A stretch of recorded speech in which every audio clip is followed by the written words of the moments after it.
예수 그리스도의 이름으로 기도하옵나이다. 아멘. 우리 성경 말씀 함께 보도록 하겠습니다. 성경 말씀은 마태복음 22장 37절에서 40절까지입니다. 마태복음 22장 37절에서 40절까지입니다. 예, 4절이니까 우리 교도가시면서 말씀 보도록 하겠습니다. 37절 제가 먼저 보겠습니다. 예수께서 이르시되 내 마음을 다하고 목숨을 다하고 뜻을 다하여 주 너희 하나님을 사랑하라 하셨으니 둘째도 그와 같으니 내 이웃을 내 자신과 같이 사랑하라 하셨으니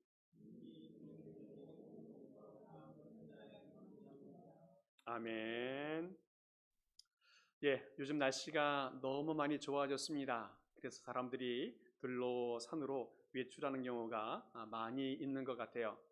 종종 풀밭에 가보게 되어지면 혹시 토끼풀이라는 거 혹시 들어보신 적 있는지 모르겠습니다. 네이버라고도 합니다. 근데 이 네이버 꽃잎은 3개도 있고 4개도 있는데 대부분 3개이고 종종 4개짜리가 있는 것 같아요. 사람들은 꼭 4개짜리 잎을 갖고 있는 네이버를 찾으려고 노력을 많이 합니다. 왜 그런가 하면 네잎클로버의 꽃말이 행운이기 때문에 그렇습니다. 옛날에 나폴레옹 장군이 전쟁에 나갔다가 풀밭에서 보기 드물었던 또 희귀했던 네잎클로버를 발견했다고 합니다. 그래서 그걸 집으려고 허리를 숙였다가 그 순간에 이 총탄이 날아왔는데 허리를 숙이는 바람에 나폴레옹 장군이 살아났다고 해요. 그때부터 이 네잎클로버의 꽃말이 행운이 되었다고 합니다. 그 후에 사람들은 네잎클로버를 찾기 위해서 정신이 없습니다. 그래서 이 왜 그러냐면 행운을 갖기 위해서 그렇습니다. 그러면서 새잎클로버는 짓밟고 상하게 하면서 네잎클로버를 찾는다는 겁니다. 다시 말씀드리면 새잎클로버의 꽃말은 행복입니다. 그런데 네잎클로버를 찾기 위해서 행운을 찾기 위해서 새잎클로버 행복을 짓밟고 버리는 경우들이 종종 있다는 거예요. 이것을 다른 말로 비유하면 이렇게 생각해 봤습니다. 하루하루 벌어서 먹고 사는 일용직 근로자가 일당을 받았는데 이 일당을 가지고 복권을 사는 거예요. 그리고 그날 저녁은 어떻게 됩니까? 그 가족이 굶습니다. 이것과 똑같은 상황을 말하는 거예요. 우리가 혹시 살아가다 보면 행운을 잡기 위해서 혹시 행복을 짓밟고 또 무시하고 또 그렇게 살아가는 사람이 있지 않은가 생각해 보게 되어집니다. 미국 국립번개안전연구원이라는 데가 있답니다. 저도 처음 들었는데 여기서 해마다 벼락을 맞는 사람의 숫자를 한번 세어봤는데 28만 명 중에 1명 정도가 벼락을 맞는다고 해요. 28만 분의 1, 이 숫자가 아주 높은 숫자인데 또 한 숫자가 있는데 로또 복권이 당첨되는 숫자가 있는데 그 당첨될 확률이 814만 분의 1이랍니다. 번개 맞는 숫자보다 이 복권 당첨될 확률이 거의 30배가량 더 높아요. 그런데 사람들 마음속에는 번개는 절대로 맞지 않는다 생각합니다. 그런데 복권은 맞을 수 있다 생각해요. 이것이 우리 인간들의 마음이라는 겁니다. 우리 살아가는 삶의 모습 속에서 문제가 뭐냐면 행복이 무엇인지 또 행복하게 살아가는 방법이 무엇인지를 잘 모르고 살아가고 있다는 거예요. 사람들은 소유하는 것이 행복이라고 착각하면서 무엇이든지 긁어 모으려고 온 힘을 모으고 있습니다. 돈을 모으고 권세를 모으고 명예를 끌어모으고 건강하기 위해서 아름답기 위해서 최선을 다합니다. 집을 사기도 하고 차를 사기도 하고 보석을 사고 명품을 사고 옷을 사고 그러면서 행복하려고 합니다. 그래서 잠시 행복할 수는 있습니다. 그러나 곧바로 허무함을 느끼게 되어집니다. 성경에도 그런 사람이 있습니다. 누가복음 19장 보게 되어지면 자신의 성공을 위해서 민족도 팔아버리고 돈을 긁어 모았던 그런 삭개오 같은 사람이 있습니다. 부자는 되었습니다. 고위 관직에 오르게 되었습니다. 그런데 불행했습니다. 외로웠습니다. 감사하게도 이 사람이 예수님을 만나게 되어졌는데 예수님 만난 이후에 가치관이 바뀌었습니다. 돈이 전부가 아니라는 것을 깨닫게 되었습니다. 그리고 회개합니다. 이제 내가 가지고 있는 재산 중에서 이웃을 위해서 또 예전에 손에 입힌 사람들에게 자신의 재산들을 다 나누어 줍니다. 그리고 행복하게 살아갑니다. 성경에는 거기서 끝인데 그 이후에 교부 클레멘트라고 하는 사람이 교훈집을 썼는데 그 내용에 보면 이 삭개오는 후에 베드로와 동력자가 되었다라고 말합니다. 그리고 가이사랴 교회의 교부가 되었다라고 기록하고 있습니다. 진정한 회개가 뭡니까? 그것은 이제까지 살았던 삶을 청산하고 하나님이 기뻐하시는 삶으로 돌아서는 것, 바로 그것이 진정한 회개입니다. 이 삭개오는 바로 이런 삶을 잘 살아가게 되어졌다는 겁니다. 영국의 문호 셰익스피어 여러분 잘 아실 건데 이 사람이 일평생 동안 행복하게 살 수 있는 비결에 대해서 이야기하고 있어요. 하루를 행복하려면 목욕을 하십시오. 일주일을 행복하려면 새 옷을 사 입으십시오. 3개월 행복하려면 말을 타십시오. 3년을 행복하려면 결혼을 하십시오. 그러나 일평생 행복하려면 정직하십시오. 일평생을 행복하려면 정직해라 말합니다. 저는 여러분에게 한 가지 더 권면을 드립니다. 영원한 행복을 누리시려면 사랑하십시오. 사랑하십시오. 우리의 삶은 단순히 이 세상에서 끝나는 삶이 아닙니다. 영원을 추구하는 삶이라는 겁니다. 그렇다면 항상 영원한 세계 속에서 무엇이 가장 중요한지 그것을 찾아갈 수 있는 그런 성도가 되어줘야 한다는 겁니다. 오늘 저는 여러분과 함께 영원한 세계 속에서 어떻게 하면 행복하게 살아갈 수 있는지 그 이유들을 찾아보면 좋겠습니다. 먼저는 하나님을 사랑하면 행복합니다. 오늘 성경 말씀 속에서 하나님을, 예수님을 사랑하라라고 말합니다. 마음을 다하고 목숨을 다하고 뜻을 다하여서 사랑하라. 이것이 크고 첫째 되는 계명이다 말씀합니다. 가장 중요한 계명, 가장 먼저 된 계명, 가장 중요시 여겨야 될 계명을 주님께서 말씀해 주었습니다. 마음을 다하라. 그것은 우리 마음이 나누어지지 않고 전심을 다해서 주님을 사랑하는 것을 말합니다. 목숨을 다해서 사랑하랍니다. 생명 바쳐서 주님을 사랑하라 말씀하십니다. 뜻을 다하여 사랑하라. 우리의 생각과 의지를 다하여서 주님을 사랑하라 말씀하고 있습니다. 말씀을 들어보니까 좀 너무 어려운 사랑인 것 같습니다. 이런 사랑을 우리가 할 수 있을까 하는 생각도 들어집니다. 그냥 사랑하라 하면 어떻게든지 우리가 사랑해 보려고 노력할 텐데 이렇게 하나님께서 조건을 달아 놓으시니까 너무너무 우리에게 부담이 되는 그런 과한 사랑을 요구하는 것은 아닌가 그런 생각이 듭니다. 그런데 이미 이런 사랑을 하고 있었던 사람들이 있었다는 겁니다. 1세기의 초대교회 또 한국의 초기 신앙인들은 아주 볼품없었던 그런 신앙인들이었습니다. 그래서 사람들이 무시하기도 하고 또 핍박도 많이 했습니다. 그런데 시간이 점점 지나갈수록 역전이 되어집니다. 이제는 무시할 수 없는 사람들이 되었어요. 왜 그렇습니까? 그리스도인들이 행복했기 때문에 그래요. 가진 것이 없어도 행복하였고 환경이 좋지 않아도 행복했습니다. 예수님만 있으면 행복했다는 거예요.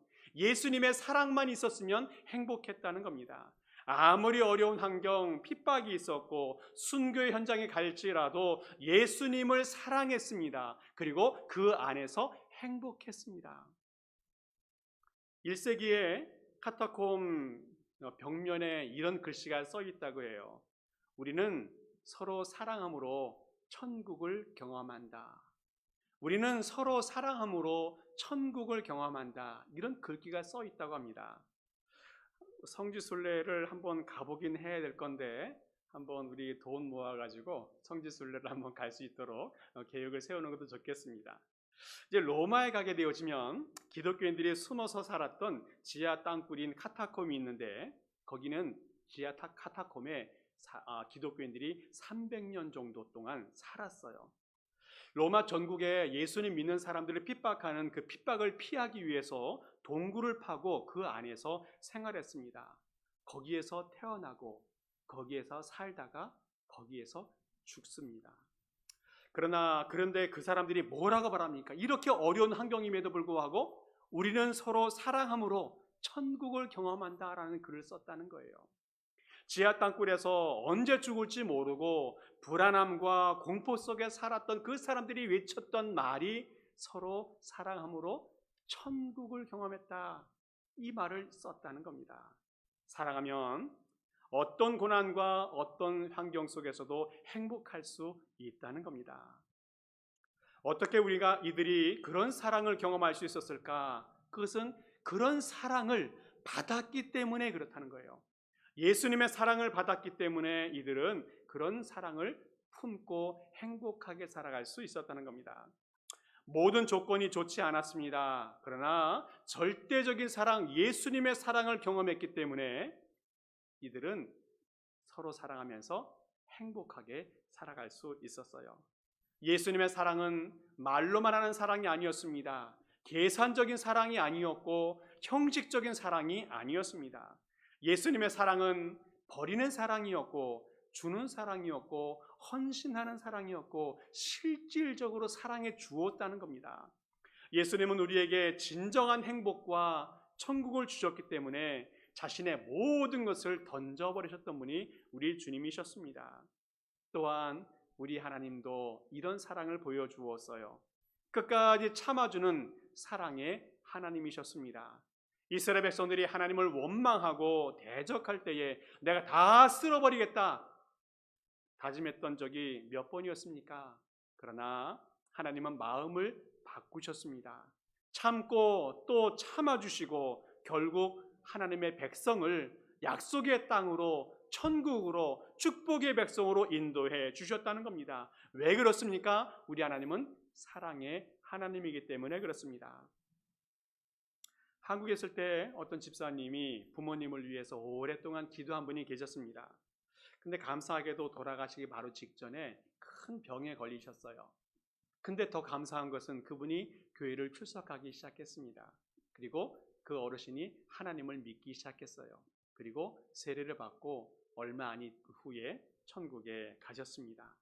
이 어르신은 사랑의 하나님을 경험했습니다. 그 어르신은 하나님의 사랑을 경험했습니다. 그리고 행복한 마음으로 천국에 입성하시게 되어졌어요. 또 제가 아는 장로님 한 분 계신데 이 부부는 부모님을 위해서 40년이 넘도록 기도한 분이 계십니다. 본인이 먼저 예수님 믿었는데 너무 행복해요. 근데 부모님은 아직 예수님을 믿지 못했어요. 그래서 예수님 믿은 후에 40년이 넘도록 기도하는데 감사하게도 결국 하나님을 믿게 되었습니다. 우리 하나님은 사랑의 하나님이십니다. 오래 참고 기다리시고 사랑으로 품어주시는 분이 우리 하나님이십니다. 이 어르신도 지금 행복하게 신앙생활 잘하고 있습니다. 예배 때마다 와서 감사하고 찬양하고 또 기뻐하고 축복하고 그러면서 신앙생활 잘하고 계십니다. 우리 하나님 말씀하십니다. 악한 자를 심판할 때는 3, 4대까지 하시지만 축복할 자를 축복하실 때에는 1000대까지 하신다 말씀하십니다. 비교가 되지 않을 만큼 무한하신 사랑과 기다림의 은총이 있는 분이 우리 하나님이시라는 겁니다. 우리 하나님, 우리 예수님이 우리를 위해서 마음을 다하셨고 목숨을 다하셨고 뜻을 다하여서 우리를 사랑해 주었습니다. 이제는 우리가 그 사랑받았으니 우리도 마음을 다하고 뜻을 다하고 목숨도 다하고 주님을 사랑할 수 있길 바랍니다. 바로 이것이 행복의 출발이라는 겁니다. 또한 우리가 기억해야 할 것은 우리 하나님의 사랑뿐만 아니라 서로를 사랑할 때 행복하다는 겁니다. 오늘 성경 말씀 속에서 우리 주님은 하나님을 사랑하는 것과 동일한 비중으로 내 이웃을 내 자신과 같이 사랑하라 말씀해 주었습니다. 이 말씀을 요한복음 13장에서는 비슷한 말씀으로 새 계명을 주노니 서로 사랑하라 라고 말씀해 주었습니다. 왜 새 계명이라고 말씀해 주셨을까? 이 말씀은 이미 레위기 13장에 내 이웃을 내 몸과 같이 사랑하라는 말씀을 선포해 놓았는데 왜 새 계명이라고 말씀하실까? 그것은 이제부터 예수님과 우리와의 관계가 새롭게 정립되었기 때문에 새 계명이라고 말씀하십니다. 예수님을 인해서 영원한 형제 자매가 되었기 때문에 그렇습니다. 예수님의 보혈로 영원한 가족이 되었기 때문에 그렇습니다. 새로운 관계가 정립되었기 때문에 새로운 계명을 주시고 그 새 계명이 바로 하나님을 사랑하는 것처럼 서로를 사랑하라라고 말씀해 주신 것이라는 겁니다. 아담과 하와가 선악과를 따먹고 하나님에게도 범죄하였지만 서로에게도 범죄가 되었어요. 서로를 불신하게 되어졌고 미워하게 되어졌고 원망하게 되어졌습니다. 사랑의 관계가 깨어졌습니다. 부부의 관계가 깨어졌고 가인과 아벨을 죽이면서 형제 관계가 깨어졌습니다. 그리고 그 이후에 모든 인간 관계들은 다 깨어져 버렸다는 겁니다. 그런데 이제 예수님께서 다시 선포해 주십니다. 새로운 계명, 서로 사랑하라. 서로를 미워하며 불편했던 그런 불행한 삶을 청산하라는 겁니다. 서로의 것을 빼앗으려는 욕심을 버리고 양보하라는 겁니다. 서로가 이기려고 머리를 굴리고 스트레스 받았던 것을 다 내려놓고 이제는 서로 사랑하라라고 말씀하시는 겁니다. 한국의 시인 유치환 선생님이 계신데 이분이 행복이라는 시를 썼는데 첫 번째 이렇게 선포하고 있어요. 사랑하는 것은 사랑받는 이보다 행복하다. 사랑하는 것이 받는 것보다 행복하다라고 말합니다. 사랑을 받는 것이 얼마나 행복한지 알 수 없습니다. 더 나아가서 서로 사랑한다면 그 사랑은 더욱더 커진다는 겁니다. 사랑을 하면 밥을 먹지 않아도 배부르고 잠을 안 자도 피곤하지 않다는 겁니다. 여러분 다 경험해 보지 않았습니까? 성경에도 그런 사람이 나와요.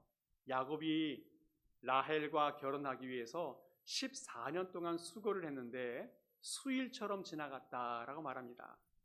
야곱이 삼촌 라반의 집에 도망을 가서 마음 뚫 곳이 없이 살았어요. 매일매일마다 밥을 먹었지만 눈칫밥을 먹으니까 밥맛도 없었을 겁니다. 또 매일매일마다 삼촌의 양을 치는 그런 생활을 합니다. 땀을 흘리고 수고하고 밤잠을 자지 못하고 또 삼촌은 아주 매서운 눈초리로 쳐다봅니다. 혹시 내 양을 훔쳐가지는 않나 의심의 눈으로 쳐다보는 것을 감당해야만 했습니다. 그러다가 이 야곱이 사촌 라헬과 눈이 맞아서 서로 사랑에 빠지게 되어집니다. 그런데 그래서 결혼을 약속받고 7년 동안 수고를 열심히 하면 결혼시켜준다고 약속을 받아서 열심히 7년 동안 수고합니다. 그리고 결혼을 하고 첫날 밤을 보냈어요. 근데 이게 웬일입니까? 첫날 밤을 지내고 보니까 이 라헬이 들어온 것이 아니라 언니 레아가 들어와 있는 거예요. 다시 삼촌과 딜을 해서 7년 동안 더 수고하겠다. 그래서 라헬을 얻겠다 약속을 받습니다. 그리고 그 7년도 수일처럼 지나갔다라고 말합니다. 왜 그렇습니까? 행복했기 때문에, 사랑함으로 행복했기 때문에 그렇습니다. 사랑하면 수고로 생각하지 않고 행복하게 여긴다라는 겁니다. 며칠 전에 뉴스를 보니까 옥스퍼드 대학에서 연구진들이 연구를 했는데 코로나 시대를 지나가면서 인간의 기대 수명에 대한 연구를 했습니다. 근데 놀라운 것은 미국이 최하위권이에요. 특별히 미국 남성들이 기대 수명이 2.2세가 줄었다고 합니다. 조심해야 됩니다. 지금 미국에서 코로나로 사망한 사람이 71만 명이 넘어갔어요. 그러니까 충분히 공감할 수 있는 그런 상황이기도 합니다. 이 코로나 때문에 사람의 수명이 작아졌다는 것 너무너무 두려운 현실입니다. 그런데 감사한 정보도 있어요. 인간의 기대 수명을 올릴 수 있는 방법도 있구나 찾아보았습니다. 1968년도에 독일의 홀슈타인 킬 대학 연구소에서 연구한 내용인데 남편이 출근을 할 때 아내가 잘 다녀오라고 인사도 하고 입맞춤도 해주면 그렇지 않은 사람보다 몇 년이요? 5년을 더 산다 이거예요. 예. 남편과 그리고 남편이 직장을 출근할 때 결근율도 낮아지게 되어지고 교통사고율도 낮아진다는 그런 통계가 있습니다. 여기서 끝나지 않고 2009년도에는 펜실베니아 라파예 대학에서 비슷한 결과가 또 나오게 되었어요. 그런데 키스하고 입 맞추는 것뿐만 아니라 부부가 포옹도 하고 또 손을 잡아주는 그 스킨십의 효과가 대단하다는 겁니다. 그래서 똑같은 그런 결과가 나오게 된다고 하는데 의학적으로도 스킨십을 하게 되어지면 옥시토신이라는 호르몬이 분비되어서 스트레스가 억제된다는 겁니다. 그리고 엄마들이 보통 아빠보다 오래 살게 되어지는데 그것은 이유가 있는 것이 가족들을 위해서 남편을 위해서 자녀를 위해서 헌신하고 수고하는데 그 수고가 기쁨으로 감당하고 행복하고 사랑함으로 감당했기 때문에 그 수명이 더 길다는 그런 효과가 있다는 연구도 나오게 되어져요. 결론이 뭡니까? 오래 살려면 장수하시려면 사랑해야 되고 사랑하면 행복해질 수 있다는 겁니다. 앞에서 말씀드렸던 카타콤에서 1세기 기독교인들이 서로 사랑하기 때문에 천국을 경험했다는 말씀을 고백했습니다. 이들은 지하 동굴에서 생활할 때에 하나님을 경배하고 서로를 의지하고 사랑하면서 그 어려운 시간들을 잘 인내하였습니다. 카타콤 지하 동굴이 여러 군데 있는데 대표적인 것이 로마와 파리에 있답니다. 햇빛이 없어서 눈이 멀기도 한답니다. 피부병 때문에 너무너무 고통을 받기도 한답니다. 전염병이 한 번 생기면 많은 사람이 죽어나가기도 한답니다. 그래서 많은 사람이 죽게 되어지는데 그 죽은 시신들을 미라로 만들어서 보관하기도 하고 또 죽은 사람의 해골들로 장식해 놓은 것도 있어요. 한번 인터넷에서 서치 한번 해보시면 알겠는데 그 해골들의 숫자가 5, 600만 개가 넘는답니다. 그렇게 수많은 사람들이 죽어나가면서도 신앙을 지키기 위해서 그 카타콤에서 생활을 했습니다. 어떻게 이것이 가능할 것인가?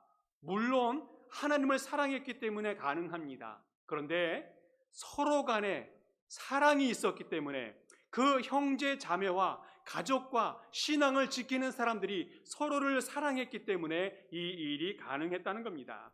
혼자는 불가능했지만 서로 의지하고 서로 협력하고 서로 사랑했기 때문에 행복하게 그 기간을 지날 수 있었고 결국 행복했다라고 고백할 수 있었다는 겁니다.